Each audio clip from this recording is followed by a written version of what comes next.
Good evening and welcome to the Kansas Legislature 2025. We are live in downtown Bunker Hill. I am your host, Becky Kaiser.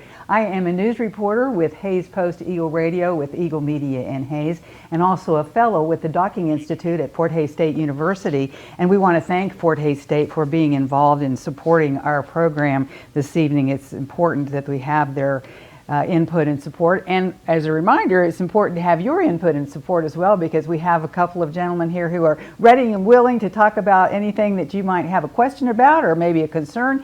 And the toll-free number for you to call tonight, 1-800-337-4788. We've already had an email question that we'll get to in a little bit. But first of all, we need to introduce our panelists this evening. Closest to me is our friend Ken Rahjes. Representative Rahjes is a Republican from District 110 in Agra. Welcome, Ken. And also with us today, we have Representative Rui Xu from District 25, Westwood, and our lone Democrat in the program season this year. So we're very excited to have you, and we appreciate you being here. It's a little bit longer drive for you. Ken, let's come back to you and start and remind people what you've been working on in the committees that you serve on in Topeka. Sure, Becky. As always, thanks for the opportunity yet again to talk about what's going on in the Kansas Legislature. We're actually on our very shortened spring break this year. We go back in just a few days to wrap things up. I serve as chairman of the Agriculture Committee. I also serve on appropriations and on the Agriculture and Natural Resources budget. That also entails things like wildlife and parks and commerce and a few other budgets. So really what we're doing right now is reviewing what did and didn't happen in the legislature and kind of wrapping some things up, waiting for the governor. The governor's veto pen or pen to sign bills has been hot the last few days. And so that's it. I think we have a few victories, things to talk about, some things to work on for next year. All right. Representative Xu, tell us about your committees and what you've been working on. Sure. I serve on financial institutions and pensions as the ranking Democrat on that committee. I'm also on commerce. And through there, we've done a variety of things. Probably the biggest bill that we did is pass through child care reform, which is an issue that I know that all young families are dealing with. And then I serve on tax committee, which is the really big one this year. We were supposed to pass through some sort of property tax relief, and there were some disagreements between the House and the Senate. And so, you know, we passed one bill through, but it's not significant. Hopefully in the veto session, we can pass something bigger. Well, let's talk about the break. You go back on April 10th, I believe it is? Yes, Thursday. So I know we use the term break lightly because I'm sure both of you are busy. I know Representative Rahjes, you cover a lot of territory in your district, and you have been busy talking with constituents and town hall meetings. Yes. Tuesday we had a full day, started at 8 o'clock in the morning in Ellis, and then went to every county and talked with people. Lots good turnout, lots of folks very interested, I think. Interested in what went on in Topeka, but also interested in what we know about what's going on in Washington.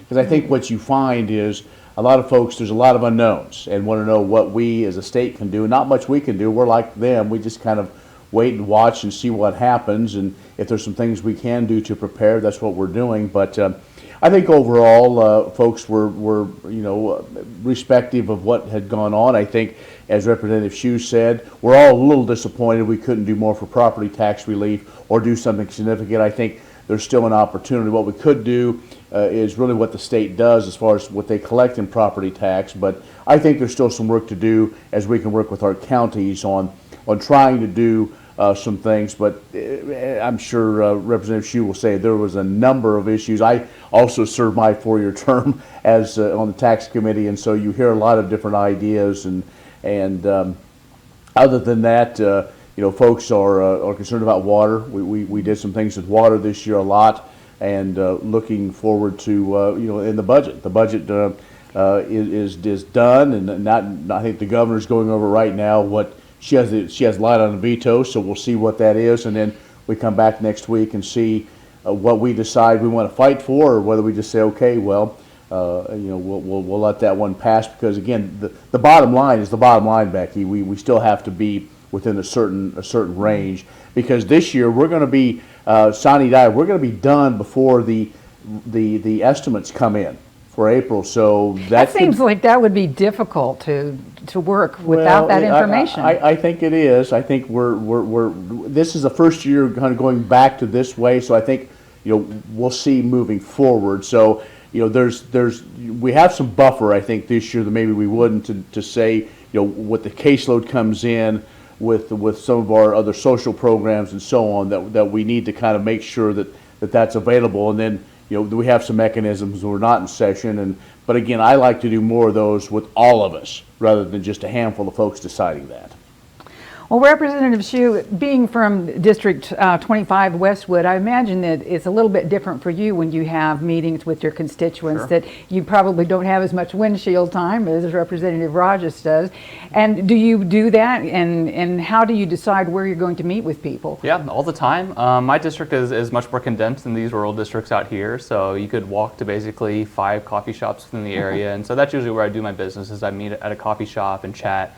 I actually just met with a constituent who we were able to get an award, a Governor's Arts Award, and he owns a studio out in Casey Mo's side, and so he bought me a coffee, and then he was just very appreciative of that.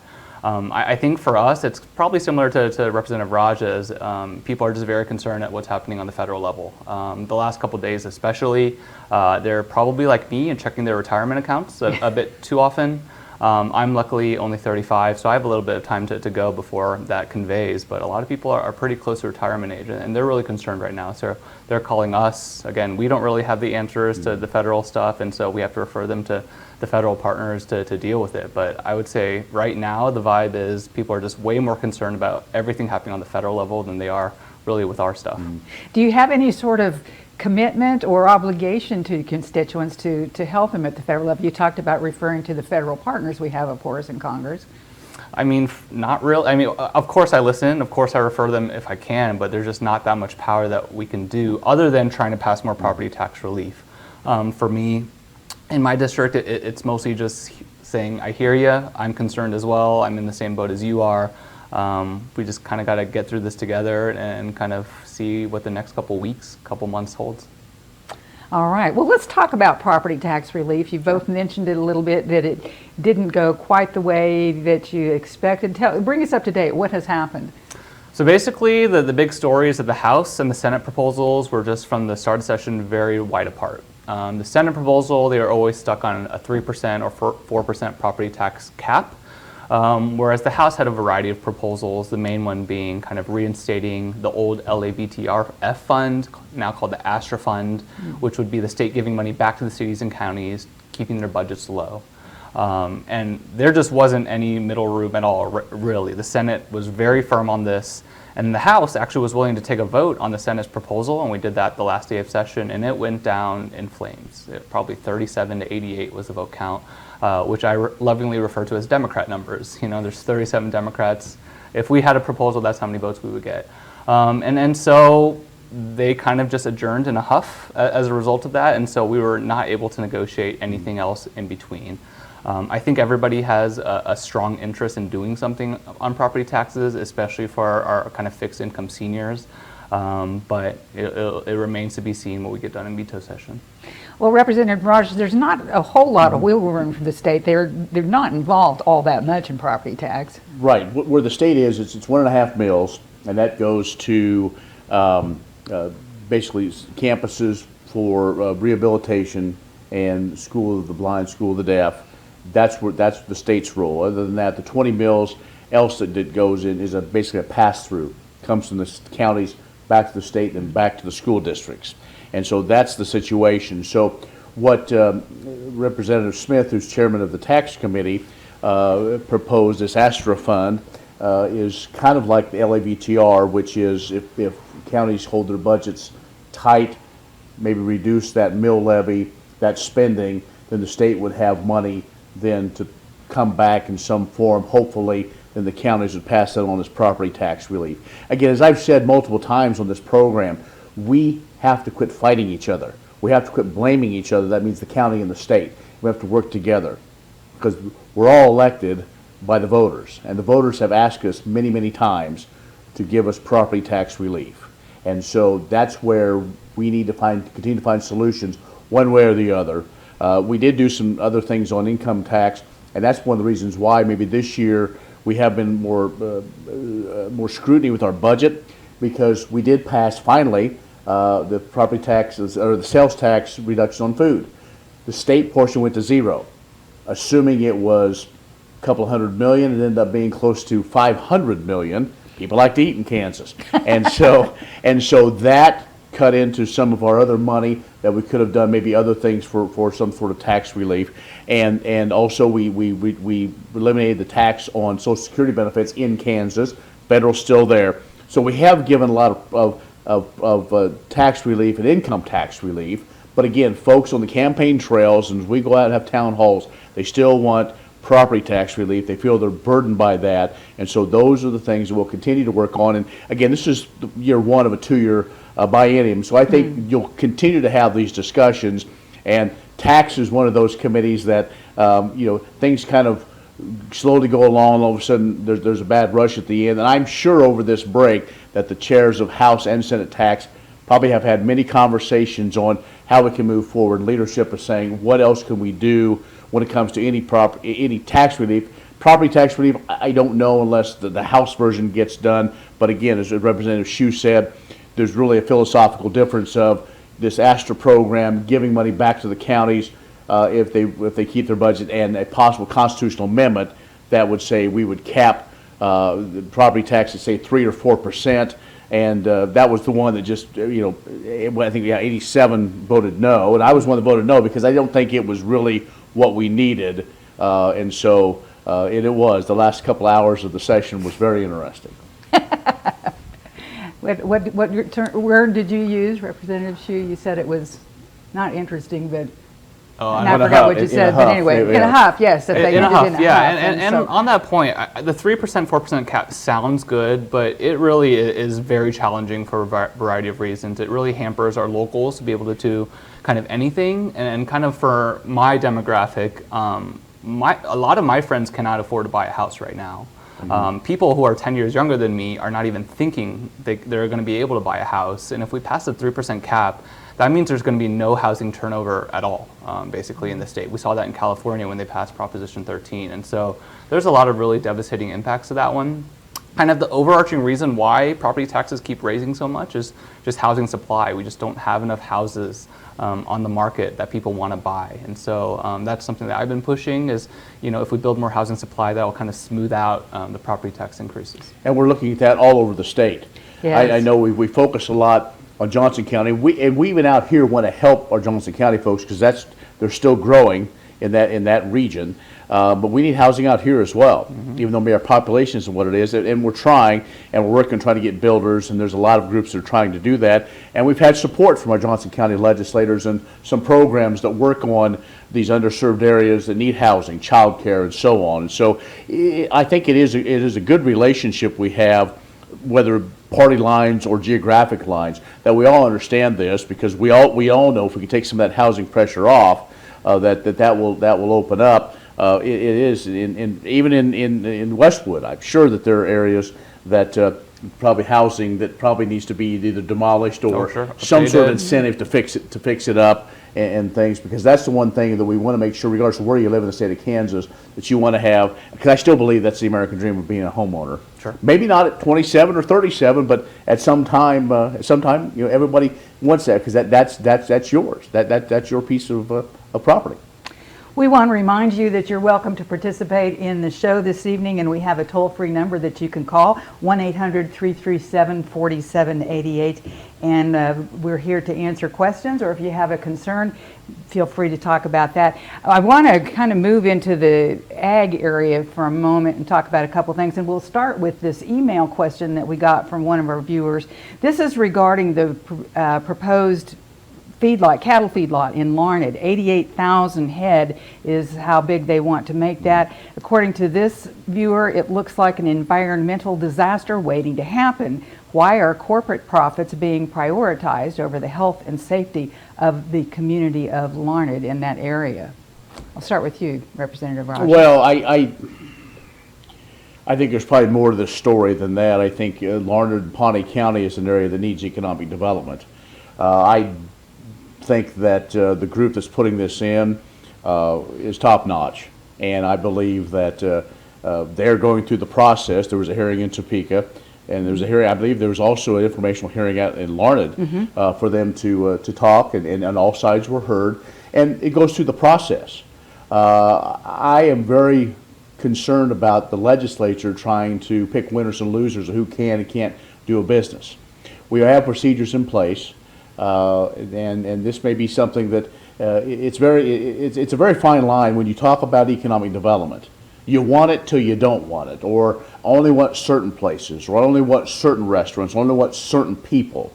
And I think where that place is, it's in a good spot for feeding, and it's close to some of the other the packing facilities and so on. And so, if it brings a lot of jobs and a good payroll, I think that's fine. So as far as this isn't probably your grandpa's feedlot, and we started really massive cattle production. And you even see the modern ones that we have now in places like Grant, Scott, Finney counties, Ford counties. Those are all up to snuff. Those are all have passed and are working within the laws, and not trying to skirt them. I think it's people that probably maybe don't fully understand, but I think their voices were heard. And I think it'll go through the process. If KDHE has the permit and they issue that permit, I think things will move forward. But I believe the company that's doing it has done a lot of great things, made a lot of great investments in the state of Kansas, and so looking forward to that, because really one of the best places to grow your steak, that hamburger, is right here in Kansas, especially in central and southwest Kansas.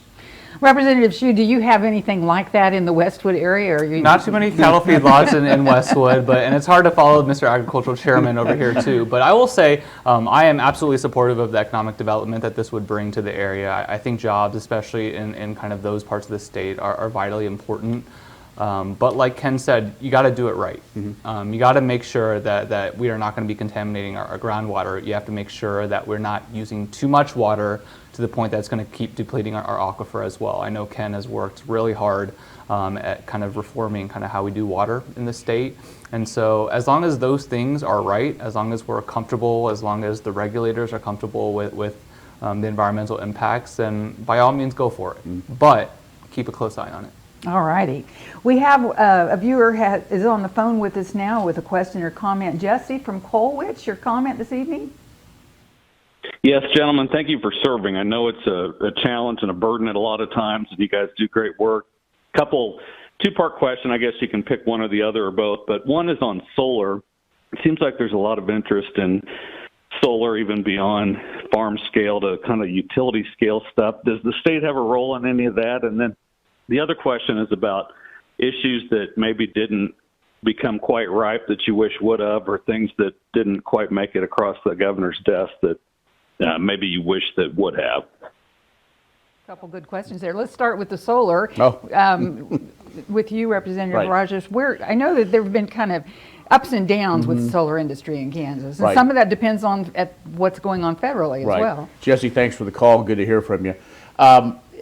The solar situation is one that I think there's some of our other partners, some of our energy providers now are getting in the mix.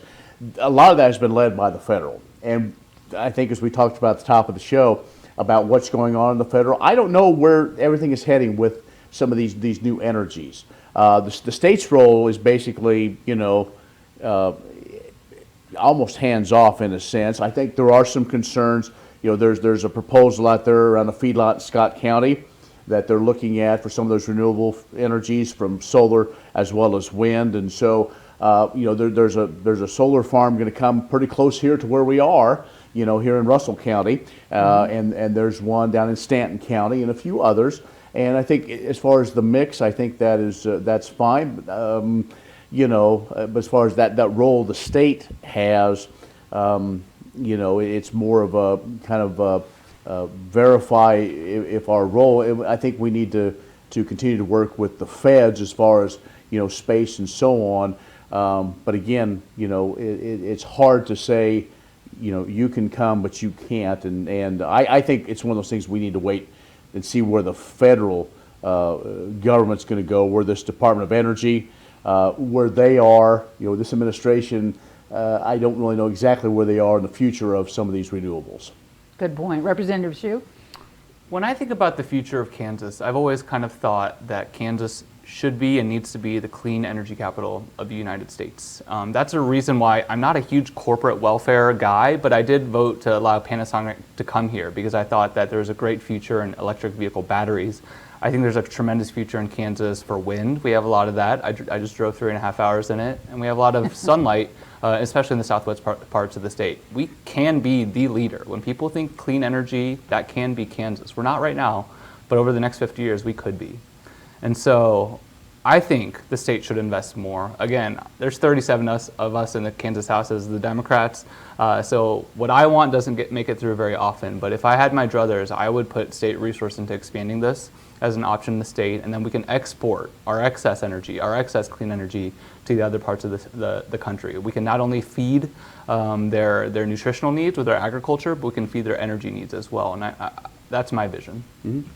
Well, let's move on to Jesse's second question. What do you feel like didn't go quite the way you'd hoped for? That was pretty much, Jesse, good question. That's pretty much what I was going to ask our legislators this evening. Things that have passed and are at the governor's desk at this point. And she did, as you said, took some action today, both letting some things pass without her signature. She used the veto on a couple things and also approved a couple things. So let's just start with you, Representative Rahjes, and talk about something that you not really pleased about. Well, I don't think there's anything pleased about. I guess I'm looking at things from the long term and know this is a long game and know we have 2 years. So we have a lot of freshmen in the House as well as a few freshmen in the Senate. Everybody kind of needs to learn their path. So I really thought going into the session before the election happened last fall that this might be, more of a learning type situation. We might take a little slow roll. Well, with the way the national election turned out, we've all been kind of running very fast to try to keep ahead of everything. As far as disappointments, I wish we could do more on taxes. I wish we had a little more that we could make some good investments with our tax dollars. Some things that didn't go that I would like to have seen was the K-State 105 program that works on economics, works in every county. The legislature decided that maybe that wasn't exactly the right route to go. So, well, you rebuild, you refocus, and on trying to help every county in Kansas. One thing that we're working on that we didn't get across the line, and it's still working, and that is the Rural Lawyer Initiative. We need attorneys in rural Kansas. And it's different, say, than if you're in Representative Xu's district, where you have a number of attorneys. We have some counties that maybe have one practicing attorney or maybe one or two even licensed attorneys. And so those attorneys do a lot. We always kind of joke about, lawyers and all this, but it's really needed so that we have representation. And so we're working on that. It is in the Agriculture Committee. People kind of scratch their head and say, why? Well, because I guess it's one of those things that I'm passionate about, to make sure that young folks or those maybe a little bit older that want to come back home or come to rural Kansas and serve, because being an attorney in a rural area is different. Your hours, you're not under the pressure to bill so many hours probably, but you're there to provide a number of services. So I think we'll work on that. There's a few things that we've learned that to kind of bring more parties together. But as far as, what the governor's working on now, I think it's interesting what she vetoes in the budget. And then what our leadership will decide what we want to try to override. We do have a veto-proof majority in both the House and Senate. In theory, I would say, I think we have 2 or 3 that may not always vote with the Republicans. And so we'll see. We'll see. But that's kind of the way it is every year, where we try to make this connection. I think you've got a governor who will have one more kind of session left next year, and so we'll see. One of the good things I will say, Becky, is we worked very much in a bipartisan and bicameral way on water. One of the things she did sign this week was the water task force that was my bill to put together this water task force, and that we will look at all aspects of water. Now, we just did this a few years ago, but this one's being driven by the legislature. We're the appropriators. And so I think this, where the governor, regardless of what political party they were from, they may have been leading the effort, but they make suggestions. We are the real appropriators. We are the ones. And so I think if we get kind of the control of this, if you will, as far as for the dollars, that it will be successful that way. There's a number of different things to look at, and so I think that's one that we worked with all parties, all sides, in trying to get the best situation we could. As you said, it's not a Republican-Democrat issue or urban rural. We need water here as much as Representative Xu does in the metro area. Exactly, exactly. How about you, Representative Xu? Anything that you're a little disappointed about? Well, again, in the minority party, You may have one different question, but no, there's two big things that I'm pretty disappointed about. The first one is special education funding. The governor had $72 million put towards special education that we've been underfunding as a state. And then the legislature, the committees just kind of slashed that. So I believe the final number that we have in the budget is $10 million, which is better than zero, sure, but I think we would do a lot more for our special education students, number one. Number two, last year and even into the interim, there was a lot of discussion, and this is kind of my thing now, is housing. There was a whole interim committee on housing affordability, and so I thought there was a really, really good momentum this year to look at real solutions to it. And then the only thing that the legislature did this year on housing was either on the House side eliminate a housing program, or on the Senate to cap it. And yes, it is kind of an expensive program because it ties to kind of a federal tax credit, but if those are the only things that we're doing, we are not keeping up with how much housing that we're needing in the state, both in rural and urban areas. So I partnered with Senator Clifford out in western Kansas as a senator, so again, bipartisan, bicameral, to request a specific interim committee on housing supply and just really innovative solutions we can look at as a state, because you know, if you look around the country, the states that are really getting far ahead are the ones that are solving housing. We have a caller on the line, Marty from Chase. Marty, you have a comment or question of our panelists this evening? Yes. I wondered what it would take to get the governor to redirect her focus from trying to get a professional sports team brought into Kansas and redirect it to the point of getting water flowing in the Arkansas River out in southwestern Kansas. We'll start with you from eastern Kansas, Representative Xu. First of all, I did not vote for the chief's proposal. For me, my district, we're right on the state line, so my constituents are driving 20 minutes to the east right now, or they're going to drive 20 minutes to the west to the Legends, if that's where they do end up. I don't think that's a good use of regional tax money in KCMO. It might be good for Kansas specifically to get those jobs, but for the KCMO region, which is my district is in the middle of, it's not a good move. So I voted no on that one. So I won't speak for the governor, but I think just kind of broadly, we can do many things at once in the legislature. Just because I'm working on this thing over here does not mean I can't also work on several other things at a time. So the governor has been very, very, very invested in water this year and in previous years as well, and the legislatures as well. So I would say that's kind of a false characterization of where her priorities are. Well, I think, you know, it's great coffee shop talk to talk about the possibility of the Royals and Chiefs moving to Kansas. I just saw something today that there's more kind of speculation of what may and may not happen. We had a special session, you know, last year in the middle of the summer or whatever, and it was, you know, to try to put together some package on tax relief, and ended up kind of being the chief situation. I voted, in the end, I voted yes, because of looking at the possible economic impact that would have for the state. You know, not only with a practice facility, but a stadium, with year-round type things. You know, in my district, in fact, I said that this week to my constituents, my district, we're kind of half and half. We're half Bronco fans, half Chief fans, half Rocky fans, half Royal fans. So, you know, we're both about, you know, 4.5 hours from either place. And so it's simply a matter of economics that way. And I would say, I mean, if the governor or the legislature could legislate rainfall, we would love, that would be #1 priority, and we would work till they got done. I will say, the governor has done what she can, working with the legislature and working with the folks that she has on these water issues.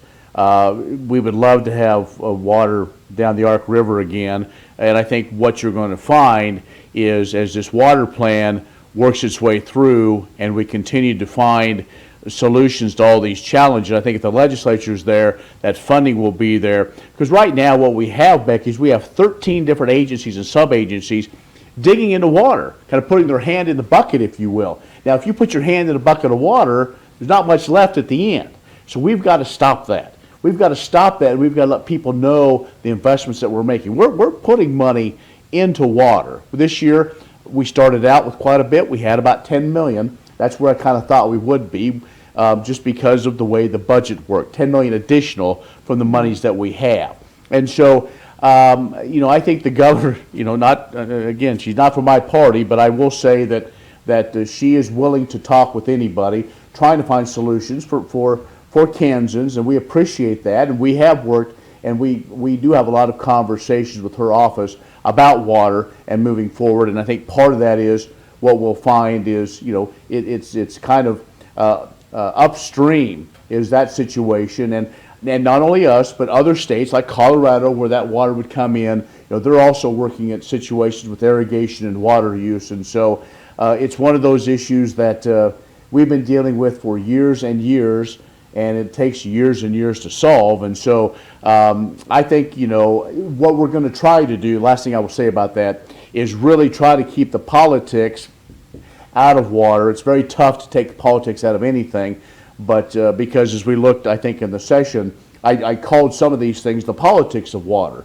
And it's not necessarily Republican or Democrat or North and South. It's just a simple matter of, as I've been very passionate about, that we talk about all these other issues that we talk about tonight here, Becky, but the bottom line is if we don't have water, we're not here. Mm-hmm. You have to have water to survive.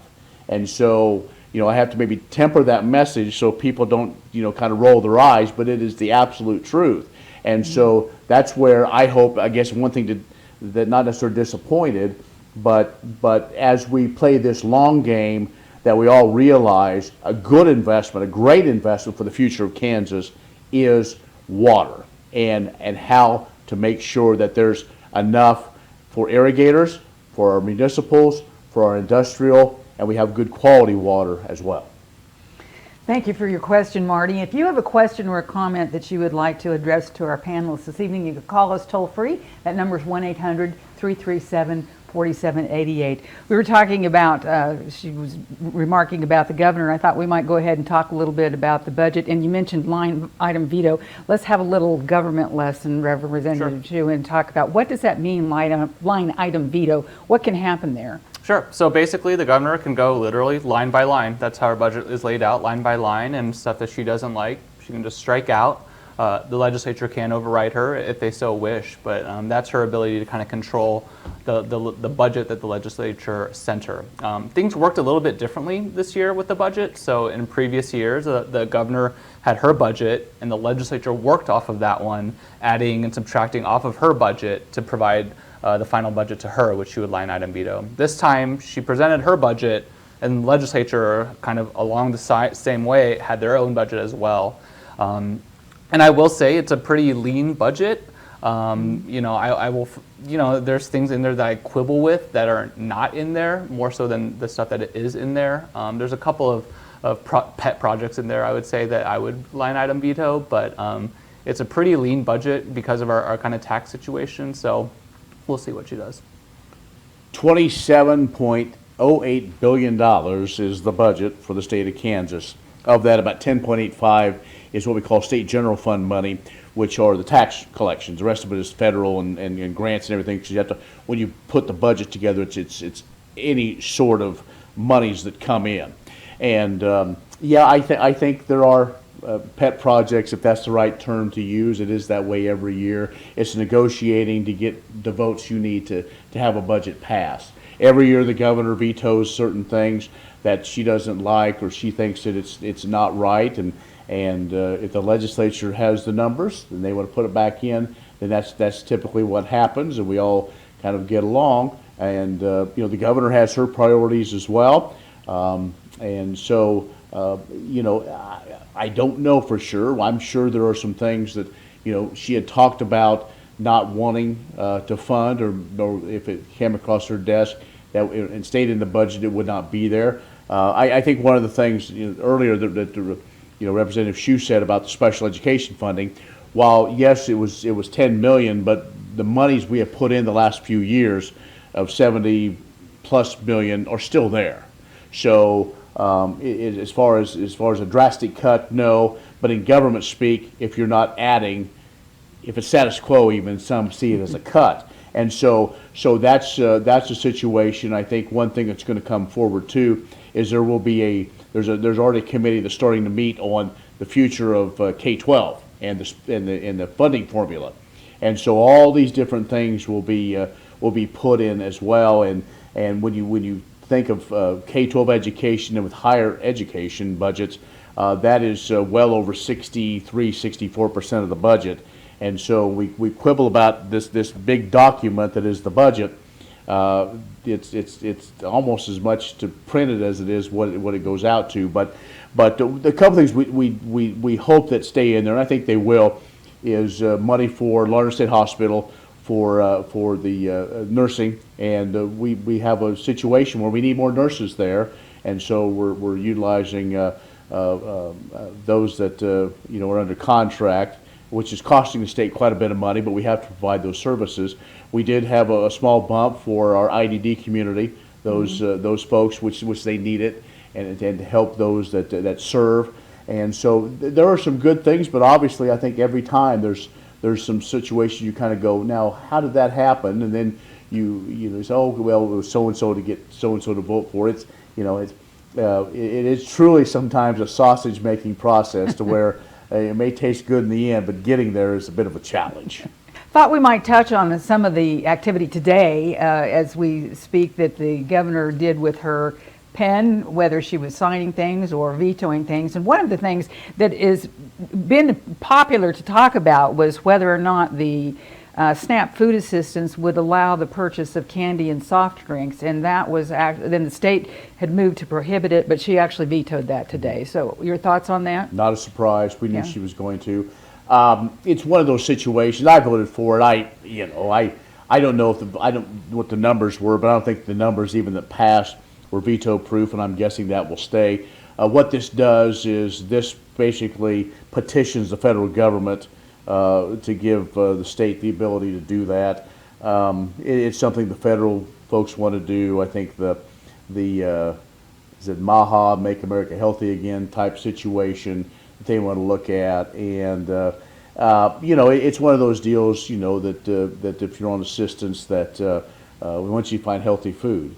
It's a challenge, though, because of some of the other things to the federal government, where some of these healthy food initiatives funding got cut, and so it's one of those deals that you do. We've done it before. I think we passed it last year, the year before. The governor vetoed it, and so it's one of those kind of lessons in futility, maybe sometimes that we do, but it's part of the process. Representative Xu. Yeah, as far as I'm aware, there's not a single state that's actually been granted a waiver to allow this as well. And so we're trying to do this for something that we're not sure will even be allowed by the federal government. And from my point of view, it's just a little bit paternalistic. Sure, of course, we want people, especially if they're receiving government assistance, to eat healthier. Everybody should eat healthier, myself included. But we can't just be telling them what they can and can't eat as well. If somebody on SNAP wants to buy their child a piece of candy for their birthday, we should let them. We should not just ban them from doing that. And so the vote count was pretty close. It almost failed on the House floor, which usually means that there's a good chance that we're going to be able to sustain the veto on that one. One other bill that the governor vetoed today that is related to health somewhat is the removal of the authority of a county or joint board of health or local health officer to prohibit public gatherings when necessary for the control of infectious and contagious disease, which takes us back to the COVID epidemic. I found that I didn't realize it. I don't know. Somehow I missed that was even being discussed during the session. What are your thoughts on it? It came in late in the session, if I remember right. I'm not exactly sure. I voted for it. I think it's one of those situations. It's some of the last little inklings of COVID, and we heard from a lot of constituents that they don't want a county health officer to say no, you can't gather as a group or can't go to church, can't do things like that.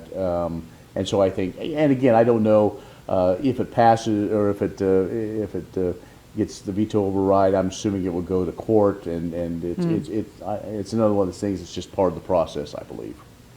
Yeah, for me, we're 4 or 5 years from this being relevant, and then I think we've learned a lot too. I think people who are in charge all over the country learned and made mistakes, because as we're dealing with something new like a coronavirus, you're not going to bat 1,000. And I think certain things like keeping schools closed was probably a mistake in the big scheme of things, but I understand why those decisions were made. But I think in retrospect we wouldn't do things the same way. That said, I don't think it's a smart thing to prohibit something like this happening. If something worse than coronavirus comes along, we don't want to limit all the tools that we have available. County public health officials do not want to do this. Nobody wants to have to take these measures, but we shouldn't take away tools in the unfortunate happenstance where we might need them. The governor, in her statement that she released to the media today, she talked about the prevalence of the measles outbreak in southwest Kansas primarily, and then tuberculosis. I think that's more in the urban areas, and talking about concerns there. So there are other things beside COVID that this could be related to. Yeah, especially as we're kind of going through this kind of anti-vaccination strain through society right now, which is really concerning. If the vaccination rates get low enough, then we don't have herd immunity, and then these old diseases start popping back up again like we're seeing. And so now more than ever, I think it's important to keep all the tools that we have available. Hopefully we don't have to use them, but at least they're there. Representative Xu, you mentioned earlier to me that one of the things that you kind of wanted to talk about and advise people of where we stand on this was the issue of child care reform for the state. What has happened? Where do we stand now? What were you trying to accomplish? So a variety of things. So we wanted to get some child care reform in 2 ways. One is to kind of consolidate a bunch of the agencies. Much like water, several agencies, 4 or 5 different agencies touched on child care. And so that kind of creates a bureaucratic mess, and then people hate bureaucracy. And so the governor specifically wanted to create an Office of Early Childhood. And I think that's a really good idea, consolidate everything, have one agency whose sole thing is to be focused on child care and providing enough slots so that parents like myself aren't paying $1,200 a month per child for child care. The other part of it is to look at some regulatory reforms. And this is the stuff that I had some heartburn on, but kind of in the big scheme of things, I supported the whole package. But there were things in the regulatory part of it that kind of expanded unlicensed care a little bit. And then, we saw in the past that if you deregulate too much, that can really put our kids at risk. I don't think this bill will do that, but it does expand it a little bit. So, this is sausage making. I don't love every single part of it, but I think as a package as a whole, this will really help the child care ecosystem in the state, which will benefit every single child and every single parent going forward. And that's true whether you're in the more urban area, more populated area. It's certainly true in rural Kansas as well. It is, and I think that's where this is another one of these things that is not an easy and not a quick fix. We have heard over the last 5 years the child care. Safety has to be paramount, and it is. And I think there was a lot of discussion of this was basically getting rid of all the regulation and the doors wide open for anybody without some sort of guardrail. I don't think that's the case, and I don't think anybody really wants that. First off, as far as creating another agency, those are very difficult. The mindset of legislatures in my party, the governor's tried to do that, tried to change some different things, and for whatever reason, it runs up against opposition. And so, but I think again, this is a bipartisan issue. We understand the challenges and know the costs of where it is in Johnson County. Well, it's kind of that way as well in my district, in Phillips County, my home district. We need more providers. We need more providers, and that's where I have tried to work with KDADs, those that and those that are in the situation, and KDHE and so on that are working with child care is, people aren't in the workforce, because the toilet isn't the right size in the daycare, or something else isn't right, or some ticky-tack little thing. Nobody wants to put any child in danger. Absolutely not. So but it's we have to go through the process. The days of grandma and grandpa being able to watch the kids aren't there. Grandma and grandpa are still in the workforce, and so we have to find a way. And also, when my kids are now all grown, and I can remember back in the day where we were spending a few $100s, a week for four, 3 or 4 at the time.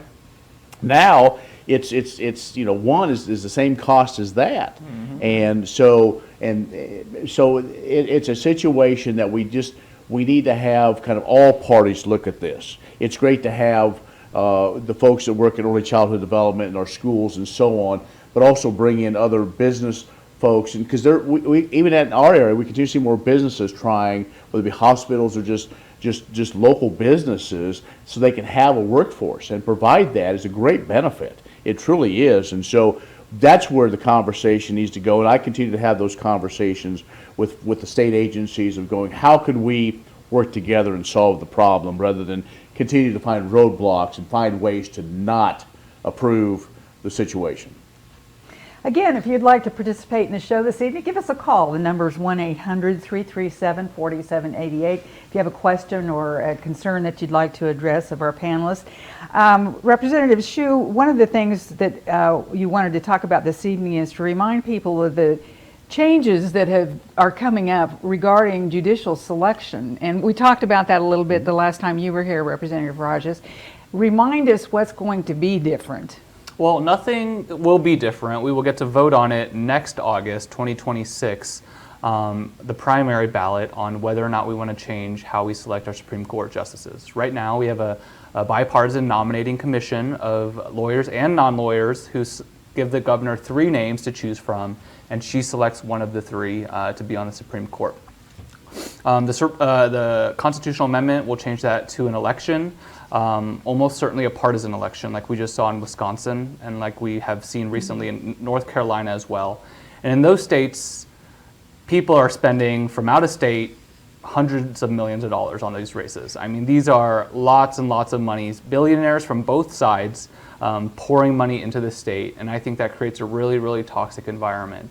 I saw one of the sitting Supreme Court justices, a Republican, decrying how the one who won, who was a Democrat, was just bought and paid for by the Democratic Party, and just with the implication that they wouldn't work together well.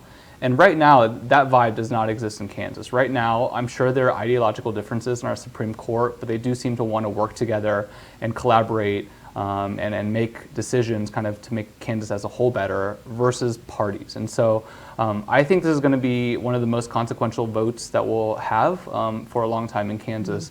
This is the 3rd branch of our government. I really do not think that we want to mess with that. And so from my perspective, I would ask that you vote no next August, but I'm sure there are other perspectives as well. Your perspective? Well, my perspective, I mean, I share some of those concerns, but I voted for it, and in one of my town halls, we talked about it. And, there's concerns we're going back to the 50s and so on and all that, and you get Kansas history on where the courts were. I said, well, let's wait and see what happens in Wisconsin. And it was both sides. It wasn't just one party that put a lot of money in. There was one guy that was very, in the news a lot for the amount of money that he gave, but the other side did as well. In the end, the people decided. And that's kind of where I am on this deal. I voted not necessarily that this is the sky is falling. This gives the Kansas people the ability to make their voices known. There's a lot to go from now till the next primary because people have to understand what that means. A lot of times, as we talked a couple weeks ago, is that people thought, oh, we're voting for our Supreme Court justices next year. No, this is simply a matter of starting down that process. Mm-hmm. And in the beginning, I was very much in favor of the federal model. What that federal model is that the governor would nominate, then would go through the Senate for confirmation, be the Senate Judiciary Committee, and then the full Kansas Senate would then vote to approve or not approve like they do now with the appellate court. And again, it's nonpartisan. They have some Republicans, some Democrats philosophical things. I think either way it's going to have a lot of scrutiny. And it won't be all at once. We won't have all 7 up for re-election at one time. I'm sure it'll be staggered. There's a lot we don't know, and I think that will get kind of played out. So, but this is, a lot of folks wanted this opportunity. They felt that the structure that it is right now, they wanted a change. And so this is the way that made it out of a committee onto both the House and Senate. And so we will see. Again, I trust the Kansas people. Kansas people know what they need to do, and if they get the information, we'll see what happens, and then we'll go from there.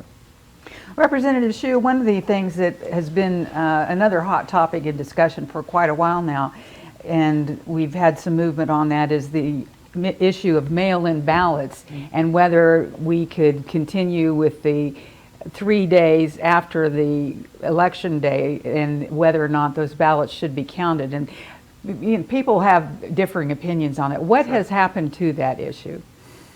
I don't really know what's happened to that issue, to be frank. I mean, I think in 27 the legislature passed overwhelmingly allowing this, and now, not even a decade later, the same legislature, different members, are deciding they want to do away with it. It's interesting. People decry the 3-day grace period, because it causes concerns about the security of elections and blah, blah, blah, blah. But the people who are expressing those concerns are the people creating those concerns kind of in the first place by throwing that into doubt, that these are rightfully counted. It's safe and secure. Many states do it, have the 3-day grace period. You have to have it postmarked by election day, and if it's received within 3 days, then it gets counted. The people try to do everything right, but just mostly kind of due to slow USPS or mail service overall, the election office just isn't receiving it. Mm-hmm. And so I think, especially with kind of how the mail system is changing over the years, right now there's just kind of fewer and fewer hubs, and so now in much of Kansas, mail has to go through Kansas City and then back out to kind of get routed, and that's going to create delays and delays and delays. And so we have a really short period from when ballots get mailed out to people and then to get returned now, especially without the 3-day grace period. So it's on us to educate our voters that, hey, like basically if you receive your ballot, you got to get it back out within probably 3 days for it to get counted, or take it to a drop box. And I think that's just a little bit too harsh, especially for older voters in rural areas. Well, and I understand that. I believe if she vetoed that, so did we override that, or yet have we done that? It's law, yeah. Okay, I think we overrode it. And it was 717, and we voted to add that in, I think, for whatever reason. And I'm not going to throw the Postal Service under the bus. Postal workers do a great job and all that. But I think it's going to be on us as those that vote, to become more engaged earlier in the process. To blame the mail service and poor rural people. No. My mother has one delivered to her. She fills it out, puts it in the envelope. I sign it. She signs it. I deliver it back there. Those that want to vote on the day with the voting machines, I think that's fine as well. I think what you'll find is those candidates and others will encourage folks, much like Representative Xu said, to start the process and think about it. Don't wait till you get your ballot to think about it. Now, one of the things that's going to happen, Becky, is even in the primary, we're going to have one, if not more, constitutional amendments, and we'll have a governor's race. We'll have all the unconstitutional and other offices up. It's going to be a big ballot, and I'm not sure if we have judge retention or not. I mean, there's going to be a lot of things on that ballot, so everybody will need to encourage folks to get back into that mode of a quick turnaround to get your ballot back in. There are situations, and I think there's been a lot of hullabaloo about those in the military and those that are working outside. And I know, talking with our county clerks, there's a process, and those get out early before anybody else can have those ballots. But again, it will behoove them to get those turned around as quick as possible. And again, we'll see. I think that's one of the things that the legislature, we can always make things better next year, the next time around. And so, while yes, we may have a shorter time period, maybe one of the shortest ones in the country. Again, you got to trust the people, and I think we'll be okay. I would much rather do that than to continue to expand and give way too much opportunity. We don't want to have apathetic voters. We want to have engaged voters and that are excited to vote and get that ballot right back in. Gentlemen, we're out of time. It went by quickly this evening. Thank you for joining us. My guests this evening have been Representative Ken Rahjes, who is from Agra, and also all the way from Westwood. We appreciate you being out here. Representative Rui Xu, thank you for joining us this evening. And thank you for joining us this evening on the Kansas Legislature right here on Smoky Hills Public Television. I'm Becky Kaiser. We'll see you next time.